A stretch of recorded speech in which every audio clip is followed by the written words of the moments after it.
Yes sensational news చూస్తున్నాం. AP deputy CM Pawan Kalyan తన సొంత డబ్బునటువంటి 6 కోట్లని వరద బాధితులకు ఇవ్వడం జరిగింది.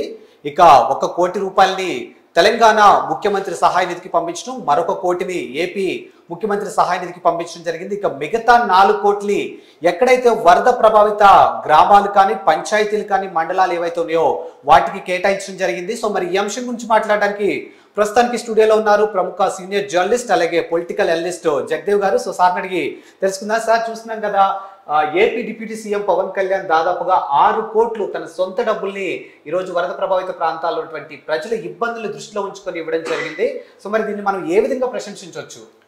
పవన్ కళ్యాణ్ గారు డిప్యూటీ సీఎం అయిన తర్వాత అసలు ఎట్లాంటి వరద బాధకు సంబంధించి ఏమీ రెస్పాండ్ అవ్వలేదు. ఒకవైపు ముఖ్యమంత్రి చంద్రబాబు నాయుడు గారు 74 ఏళ్ళ వయసులో కూడా గ్రౌండ్ లెవెల్లోకి ముడుకులు మోకాల వరకు థైస్ వరకు వాటర్ వచ్చినా కూడా వెళ్ళిపోతున్నారు. ఒకవైపు లోకేష్ గారు, మిగతా మంత్రులు కూడా వెళ్తున్నారు. కానీ ఈయన ఎక్కడ ఈయన జాడక డిలీట్ లేదని చెప్పి ఆల్రెడీ విమర్శలు స్టార్ట్ చేసేవారు చేశారు.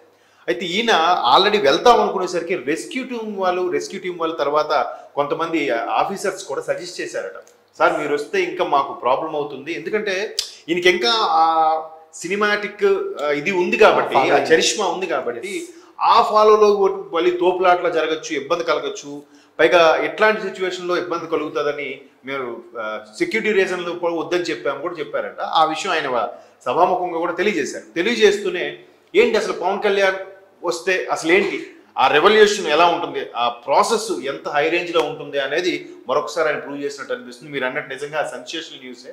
జనరల్గా ప్రభుత్వం తరపున ఆయన సాయం ప్రకటించవచ్చు, ఆయన శాఖాపరమైన కానీ లేదా ప్రభుత్వ విరాళాల నుంచి కానీ లేదా సీఎం రిలీఫ్ ఫండ్ నుంచి కానీ ఏదో ప్రకటించవచ్చు. బట్ చాలామంది విరాళాల రూపంలో సినిమా స్టార్స్ వాళ్ళు సీఎం రిలీఫ్ ఫండ్కి, ముఖ్యమంత్రి సహాయ నిధికి అందించినప్పటికీ నిన్న జూనియర్ ఎన్టీఆర్ గారు కానీ, ప్రభాస్ గారు కానీ, బాలకృష్ణ గారు కానీ వీళ్ళందరూ కూడా ఈయన ఇంకా చూడండి, ఇంకా నేను అట్లా ఒక సెపరేట్ వ్యక్తిగా నేను అందులో ఒకటిగానే భావించి ప్రకటించడం అనేది నిజంగా ఆశ్చర్యంగా కనిపిస్తుంది, హ్యాపీగా కూడా అనిపిస్తుంది. అంటే ఇటువంటి నాయకులు చొరవ తీసుకొని ప్రకటించడం వల్ల వీళ్ళు ఇన్స్పిరేషన్గా తీసుకొని మరికొంతమంది ముందుకు వచ్చే అవకాశం ఉంది. దట్టు మీరు అన్నట్టు తన సొంత మనీ. చెరో ₹1 ఇటు తెలంగాణ ప్రభుత్వానికి, ఆంధ్ర ప్రభుత్వానికి కూడా ఇచ్చారు. ఇక్కడ మనకి ఖమ్మం, మహబూబ్ నగర్ కూడా చాలా నీట మునిగింది, చాలా ఇబ్బందులు ఉన్న పరిస్థితుల్లో. అక్కడ ఆంధ్రాలో కూడా ₹1 ప్రకటిస్తూ ఇంకా 4 కోట్లు ఎవరికి ప్రకటించారంటే, ఇప్పుడు కృష్ణా గోదావరి ఉధృతుండడం వల్ల పరివాహక ప్రాంతాలు, ముంపు ప్రాంతాల్లో ఏవైతే ఇబ్బందికర పరిస్థితుల్లో ఉంటున్నాయో దానికి సంబంధించి ఆయన ఒక్కసారిగా ముందుగా జాగ్రత్త తీసుకోమని చెప్పారు. అయినప్పటికీ కూడా ఉమ్మడి గోదావరి జిల్లాల్లో ఉండే పరివాహక ప్రాంతాలు, అలాగే ఇప్పుడు బాపట్ల, గుంటూరు జిల్లాలు, తర్వాత కృష్ణా జిల్లా, ఎన్టీఆర్ జిల్లా, వీటన్నిటికి సంబంధించి ఒక ముంపు గురి కాబోయేవి కానీ ఆల్రెడీ ఎఫెక్ట్ అయిన వాటికి 400 పంచాయతీలకి ఒక్కొక్క పంచాయతీకి ₹1,00,000 చొప్పున మరొక 4 కోట్లు ప్రకటించారంట. చూడండి ఎంత అద్భుతం. చెరో ₹1 అక్కడ 2 కోట్లు, ఇంకొక 4 కోట్లు ఈ ముంపు గురైన పంచాయతీలన్నిటికి కూడా ఒక్కొక్క పంచాయతీకి ₹1,00,000 ప్రకటించారు. మరోవైపు గత పంచాయతీ ఫండ్స్ ఏమైనా ఉన్నాయా, ఆయా పంచాయతీలకి బాగు చేసుకుందాం అంటే గత పంచాయతీలో అసలు సర్పంచులకి వాల్యూ లేదు, పంచాయతీలకి నిధులే ఇవ్వలేదు. ఆ నిధులు కూడా ఈయన సంక్షేమ పథకాలకే మరలించడం జరిగింది గత ప్రభుత్వ హయాంలో. సో ఇప్పుడు ఇంకెలాగా వాళ్ళు కనీసం సింగిల్ ఎంపీ కూడా లేకపోయి చాలా ఇబ్బంది పడుతున్న నేపథ్యంలో వాళ్ళకి ముందుగా పంచాయతీకి ప్రకటించడం, తర్వాత పంచాయతీరాజు, తర్వాత రూరల్ డెవలప్మెంట్ సంబంధించి ఈయన కూడా శాఖలో ఉన్నాడు కాబట్టి దాన్ని కూడా సమీక్ష నిర్వహించి ఎలా ముందుగా చర్యలు తీసుకోవాలి, దాన్ని ఇచ్చిన దాన్ని కూడా ఎలా యూటిలైజ్ చేసుకోవాలి దాని మీద కూడా ఈ రోజు ఉదయం సమీక్ష నిర్వహించిన తర్వాతే ఆయన ప్రెస్ మీట్ పెట్టి ప్రకటించడం జరిగింది.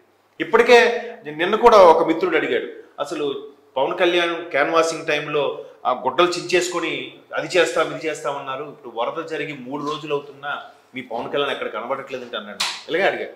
అంటే బాబు, నా పవన్ కళ్యాణ్ కాదు, ఆయన ఆంధ్రప్రదేశ్కి ఉప ముఖ్యమంత్రి, ఆయన ఆల్రెడీ ముఖ్యమంత్రి గారు ఉన్నారు, ఆయన మరీ ఎక్స్ట్రీమ్ లెవెల్కి వెళ్ళి మరి సమీక్ష నిర్వహిస్తున్నాడు, అధికారులు ఎక్కడెక్కడ చెడామడా వాయించేస్తున్నాడు, గ్రౌండ్ లెవెల్కి వెళ్ళిపోయి వయసును కూడా పట్టించుకోకుండా, నిద్రాహారాలు లేకుండా చిన్న బోట్లో లైఫ్ జాకెట్ వేసుకొని వెళ్ళిపోతున్నాడు ఆయన. ఒకవైపు మంత్రులు చేస్తున్నారు, ఇంకా ఈయన కూడా రావాలేంటయ్యా అని అంటే, లేదు వాళ్ళకి కాదు, మరి పవన్ కళ్యాణ్ ప్రత్యేక అనుకుని కూడా చేయాలి కదా అన్నారు. చూపించాడు వాళ్ళు. అటువంటి వాళ్ళందరికీ కూడా నిజంగా నోరు మూయించే అంశం ఇది. ఇది ఇతనే కాదు, ఇంతకుముందు కూడా మీరు రాజకీయాల్లోకి వచ్చిన తర్వాత చాలా అమౌంట్ ఆయన పోగొట్టుకున్నాక ఎక్కడ ఫండ్స్ గ్యాదర్ చేయకపోయిన సందర్భంలో ఒకేసారి ఏదో సినిమాకి ఆయన దాన్ని ఏమంటారు వకీల్ సాబ్ సినిమాకు దేనికో ఒప్పుకుంటే వెంటనే అదే 2-3 సినిమాలకి అడ్వాన్స్ వచ్చిందట 3 కోట్లు. 3 కోట్లు రాగానే ఏం చేశాడు, ఫస్ట్ ₹1 కోటి తన టీం ఎవరైతే చూసుకుంటారో లేదా తన కింద పనిచేసే ఎంప్లాయీస్ ఎవరైతే ఉంటారో వాళ్ళకి కేటాయించాక ఆ మిగతా 2 కోట్లు కూడా ఒకటి ఉమెన్ అండ్ చిల్డ్రన్ వెల్ఫేర్ ఫండ్కి ఇచ్చేసాడు, ఇంకో కోటి బార్డర్లో పనిచేసే జవాన్లకి కేటాయించాడు. అది కూడా ఆయన ఎక్కడ ప్రకటించలే. ఒకానొక సందర్భంలో వాళ్ళ గ్రాట్యుటీగా స్టాండింగ్ ఓవేషన్ చేస్తూ ఆ డిఫెన్స్ సంబంధించిన ఒక ఆఫీసరు ఒక ఆడిటోరియంలో ఆయన తాలూకు ఏవిఐ ప్లే చేస్తూ పవన్ కళ్యాణ్ గారిది అప్పుడు అనౌన్స్ చేశాడు, లెఫ్టినెంట్ కల్నల్లో సంథింగ్ ఆ ర్యాంక్ స్థాయి వ్యక్తి. అంటే ఎక్కడ కూడా చాలా సందర్భాలు ఇలా చేస్తూనే ఉన్నాడు. బట్ ఇంకా పవన్ కళ్యాణ్ ఏం చేశాడు అంటే చూసారా, ఫలించే వృక్షానికి రాతి దెబ్బలు అన్నట్టుగా ఈయన చేస్తుంటే ఈయనకే మన పవన్ కళ్యాణ్ మొన్న అప్పుడు అంత ఇచ్చాడు కదా, ఇప్పుడేమి మాట్లాడలేదు. ఇలా కూడా అనేవాళ్ళం. ఇప్పుడు పంచాయతీలకు ఇచ్చాడుగా, మరి ఇక్కడ తెలంగాణలో కూడా పంచాయతీలు దెబ్బతిన్నాయి కదా, ఇక్కడ కూడా ఇవ్వచ్చు కదా అంటాడు ఎవడొకడు వచ్చి. ఆయన ఏదో ₹1 కోటి ఇచ్చాడు కదా, దాన్ని కూడా తృప్తి పడ్డు. ఇప్పుడు నువ్వు ఇవ్వు. ఇవాళ మనం న్యూస్ చూస్తే ఒక మాజీ మంత్రి ఇట్లా డొనేషన్ గట్రా ఇవ్వడానికి అది డబ్బులే లేవని అన్నాడు ఆయన. అంటే పేర్లు అనవసరం. అలా అంతగా ఓపెన్గా నాకు సంబంధం లేదు, నాకు జనాలు ఓట్లు కావాలన్నప్పుడే నాకు ప్రజలు గుర్తొస్తారు, అప్పుడే నా దగ్గరికి వెళ్తాను, మీకోసం నేను ఏదైనా చేస్తాను అనుకునే మనుషులు ఇప్పుడు ఒక్కసారి సమస్య వచ్చేసరికి ఎక్కడ కనబడుతున్నారా? ఇదే వైసీపీ వాళ్ళు ఒక్కరు ప్రకటించారా? అన్నంటే అంత ప్రాణము, అన్న కోసం ఏదైనా చేస్తాము, మా అన్న కోసం ఇది చేయము అది చేయమన్నారు కదా, ఏది ఒక్కరు ప్రకటించరా? అది కూడా పవన్ కళ్యాణ్ రిక్వెస్ట్ చేశారు. మేం కాదు, ఇది అందరూ కలిస్తేనే సాయం, వైసీపీ వాళ్ళు కూడా ముందుకొచ్చి చేయందిస్తే బాగుంటుంది అని ఓపెన్గా తప్పే ఉంది. దాన్ని కూడా విమర్శించే వాళ్ళు ఉండొచ్చు. దాన్ని మనం ఇంకా నరలేని నాలుక ఏమైనా మాట్లాడుతారు. బట్ ఇక్కడ ప్రభుత్వం వచ్చి పోనీ మీరు అనుకోవచ్చు ఏముందిలే ప్రభుత్వ సొమ్మేరా, ఆల్రెడీ ఆయన మొన్న ఎక్కాడు, ఇంకా రేపు 3 నెలలు కూడా అవలే ఇంకా గవర్నమెంట్ వచ్చి. ఈ 3 నెలల లోపల ఆయన ఎక్కడ తీసేసుకుని ఉంటాడు? ఎక్కడ పథకాలకి ఆల్రెడీ అప్పుల్లో ఉంది రాష్ట్రం. ఏ శాఖకు సంబంధించిన అమౌంట్ ఏమీ లేదు, అన్నీ జీరోలోను మైనస్లోనే ఉన్నాయి. పోనీ అందులోంచి తీసుకొచ్చి ఫండ్ ఇందులో పెడతాడన్నది కూడా ఛాన్సెస్ లేవు. పోనీ అలాగే పెట్టుబడులు కూడా వస్తాయి, రావట్లేదు. దానికోసం ముఖ్యమంత్రి చంద్రబాబు గారు కూడా పరితపిస్తున్నారు రాత్రి పగలు. ఎట్లా ఇచ్చారు? ఇప్పుడైనా మరి ఆయన సొంతంగా తీసి ఇచ్చాడు. అది నమ్మాలి కదా. పోనీ అబ్బా ఏముందిరా, నిజమే, పోనీ సినిమాల్లో సంపాదించిన డబ్బులే అనుకుందాం, అదైనా ఉన్నా కానీ పెట్టే మనసు ఉండాలిగా. ఎంతమంది అలా ఇస్తారు? ఇప్పుడు ఈయనకన్నా కొన్ని 100 కోట్లు తీసుకునే స్టార్స్ కూడా ₹1 కోటి 50 లక్షలు మించి ఇవ్వలేదుగా. మరి ఈయన 6 కోట్లు ప్రకటించాడుగా.